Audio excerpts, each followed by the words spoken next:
राज्यातल्या शाळांसाठी आजचं पत्र हे महत्त्वाचं आहे. 9 जानेवारी 2026 ते 19 जानेवारी 2026 या कालावधीमध्ये पत्रात उल्लेखित शाळांना नोंदणीची प्रक्रियाही पूर्ण करावयाची आहे. त्या अनुषंगाने या पत्राचा आशय काय आहे ते आज आपण या व्हिडिओच्या माध्यमातून जाणून घेऊया. आत्मीय शिक्षक बंधू आणि भगिनींनो, नमस्कार. मी माझ्या शैक्षणिक यूट्यूब चॅनलमध्ये आपल्या सर्वांचं सहर्ष स्वागत करतो.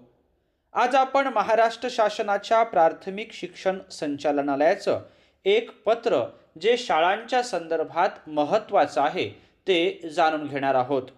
अशाच प्रकारचे विविध शैक्षणिक पत्र, शासनाचे निर्णय जाणून घेण्यासाठी माझ्या या यूट्यूब चॅनलला लाईक करा, सबस्क्राईब करा आणि शेअर करा अशी नम्र विनंती मी आपल्याला या व्हिडिओच्या निमित्ताने करतो आहे. प्राथमिक शिक्षण संचालनालयाचं हे 8 जानेवारी 2026 पत्र आहे. हे पत्र शिक्षण विभागातील महत्त्वाच्या अधिकाऱ्यांना पाठविलेलं आहे. पत्राचा विषय आहे सन 2026-2027 या शैक्षणिक वर्षाच्या शिक्षण हक्क अधिनियमानुसार दुर्बल व वंचित घटकाकरिता 25% ऑनलाईन प्रवेश प्रक्रिया शाळा नोंदणीची कार्यवाही करण्याबाबत. आता आपण जाणून घेऊया या पत्रात काय म्हटलं ते.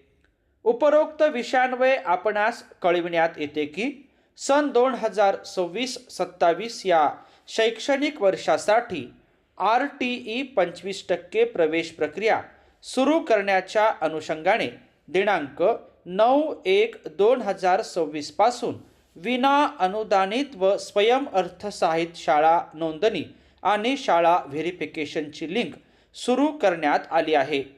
शाळा नोंदणीनंतरचा अत्यंत महत्त्वाचा टप्पा शाळा व्हेरिफिकेशन असतो.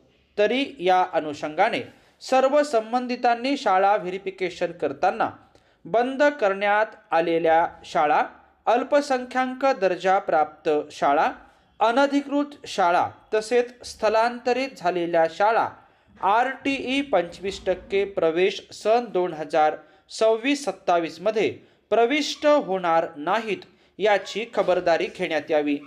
याबाबत सर्वस्वी जबाबदारी शिक्षणाधिकारी प्राथमिक यांचेवर निश्चित करण्यात येईल याची नोंद घ्यावी. तसेच शाळा मान्यता ज्या मंडळाची आहे तेच मंडळ शाळेने नोंदणी करताना निवडले आहे का याची खात्री करण्यात यावी. उदाहरणार्थ, शाळा मान्यता राज्य मंडळाची आहे व शाळेने नोंदणी करताना केंद्रीय मंडळ निवडले आहे, तरी उपरोक्त सूचनांचे पालन करून दिलेल्या कालावधीमध्ये दिनांक 9/1/2026 ते दिनांक 19/1/2026 या कालावधीत विना अनुदानित व स्वयंअर्थसहाय्यित शाळा नोंदणी व शाळा व्हेरिफिकेशनची कार्यवाही पूर्ण करावी असं माननीय शिक्षण संचालक प्राथमिक महाराष्ट्र राज्य पुणे यांनी या पत्राच्या माध्यमातून कळविलेलं आहे.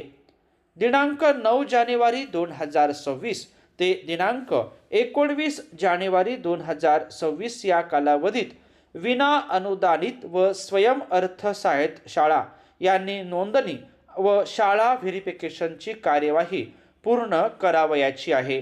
त्या अनुषंगाने हे पत्र महत्त्वाचं आहे. सदर पत्र आपण या ठिकाणी जाणून घेतल्याबद्दल आपल्या सर्वांचेच मनापासून धन्यवाद.